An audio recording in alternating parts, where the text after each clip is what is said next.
Tuck Everlasting, Chapter 5. Winnie woke early next morning. The sun was only just opening its own eye on the eastern horizon, and the cottage was full of silence. Did you hear that personification there?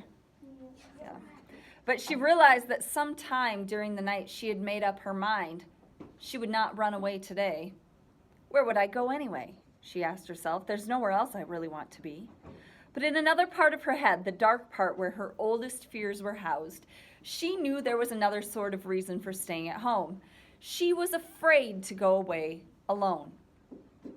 It was one thing to talk about being by yourself, doing important things, but quite another when the opportunity arose. The characters in the stories that she read always seemed to go off without a thought or a care, but in real life, well, the world was a dangerous place. People were always telling her so. And she would not be able to manage without protection. They were always telling her that too. No one ever said precisely what it was she would not be able to manage, but she did not need to ask. Her own imagination supplied the horrors. Still, it was galling, which means annoying, this having to admit that she was afraid. And when she remembered the toad, she felt even more disheartened. What if the toad should be out by the fence again today? What if he should laugh at her secretly and think she was a coward? Well, anyway, she could at least slip out right now, she decided, and go into the wood to see if she could discover what had really made the music the night before. That would be something anyway. She did not allow herself to consider the idea that making a difference in the world might require a bolder venture. She merely told herself consolingly, of course, well, while I'm in the wood, if I decide never to come back, well then, that will be that. She was able to believe in this because she needed to, and believing was her own true promising friend once more. It was another heavy morning, already hot and breathless, but in the wood the air was cooler and it smelled agreeably damp. Winnie had been no more than 2 slow minutes walking timidly under the interlacing branches when she wondered, why had she never come here before? Why, it's nice, she thought with great surprise, for the wood was full of light, entirely different from the light she was used to. It was green and amber and alive, quivering in splotches on the padded ground, fanning into sturdy strips between the tree trunks. There were little flowers she did not recognize, white and palest blue, and endless tangled vines, and here and there a fallen log, half rotted but soft with patches of sweet green velvet moss. And there were creatures everywhere. The air fairly hummed with their daybreak activity. Beetles and birds and squirrels and ants and countless other things unseen, all gentle and self-absorbed and not in the least alarming. There was even, she saw with satisfaction, the toad. It was squatting on a low stump, and she might not have noticed it, for it looked more like a mushroom than a living creature sitting there. As she came abreast of it, however, it blinked, and the movement gave it away. See, she exclaimed, I told you I'd be here first thing in the morning. The toad blinked again and nodded, or perhaps it was only swallowing a fly, but then it nudged itself off the edge of the stump and vanished in the underbrush. It must have been watching for me, said Winnie to herself, and she was very glad she'd come. She waited for a long time, looking at everything, listening to everything, proud to forget the tight, pruned world outside, humming a little now, trying to remember the pattern of that melody she had heard the night before. And then up ahead, in a place where the light seemed brighter and the ground somewhat more open, something moved. Winnie stopped abruptly and crouched down. Is it really elves? She thought. I can have a look at them. And though her instinct was to turn and run, she was pleased to discover that her curiosity was stronger. She began to creep forward.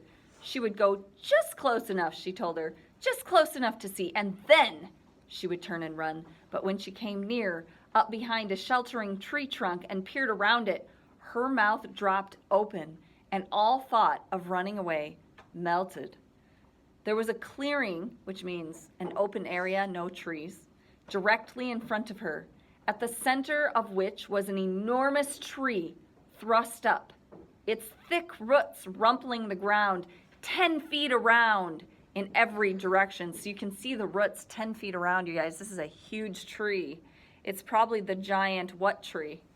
Ash tree. Sitting relaxed with his back against the trunk was a boy, almost a man, and he seemed so glorious to Winnie that she lost her heart at once. She's got a little crush, I think. He was thin and sunburned, this wonderful boy, with a thick mop of curly brown hair, and he wore his battered trousers and his loose, grubby shirt with as much self-assurance as if they were silk and satin. A pair of green suspenders, more decorative than useful, gave the finishing touch, for he was shoeless, and there was a twig tucked between his toe on one foot. He waved the twig idly as he sat there, his face turning up to gaze at the branches far above him. The golden morning light seemed to glow all around him, while brighter patches fell, now on his lean brown hands and now on his hair and face as the leaves stirred over his head. And then he rubbed an ear carelessly, yawned and stretched. Shifting his position, he turned his attention to a little pile of pebbles next to him. As Winnie watched, scarcely breathing, he moved the pile carefully to one side, pebble by pebble, and beneath the pile the ground was shiny wet. The boy lifted a final stone, and Winnie saw a low spurt of water arching up and returning like a fountain into the ground. He bent and put his lips to the spurt, drinking noiselessly, and then he sat up again, drew his shirt sleeve across his mouth. As he did this, he turned his face in her direction, and their eyes met. For a long moment they looked at each other in silence, the boy with his arm still raised to his mouth. Neither of them moved. At last his arm fell to his side. "You may as well come out," he said with a frown. Winnie stood up, embarrassed, and because of that, resentful. "I didn't mean to watch you," she protested as she stepped into the clearing. "I didn't know anyone would be here." The boy eyed her as she came forward. "What are you doing here?" he asked her sternly. "It's my wood," she said, surprised by the question. "I can come here whenever I want to. At least, I was never here before, but I could have come any time." "Oh," said the boy, relaxing a little. "You're one of the Fosters, then." "I'm Winnie," she said. "Who are you?" "I'm Jesse Tuck," he answered. "How do?" And he put a hand out. Winnie took his hand, staring at him. He was even more beautiful up close. "Do you live nearby?" she managed at last, letting go of his hand reluctantly. "I never saw you before. Do you come here a lot?" "No one's supposed to. It's our wood." And then she added quickly, "It's all right, though, if you come here. I mean, it's all right with me." The boy grinned. "No, I don't live nearby, and no, I don't come here often. Just passing through, and thanks. I'm glad it's all right with you." "That's good," said Winnie irrelevantly. She stepped back and sat down primly a short distance from him. "How old are you anyway?" she asked, squinting at him. There was a pause. At last he said, "Why do you want to know?" "Well, I just wondered," said Winnie. "All right. I'm 104 years old," he told her solemnly. "No, I mean really," she persisted. "Well then, if you must know, I'm 17. 17? That's right." "Oh," said Winnie hopelessly. 17.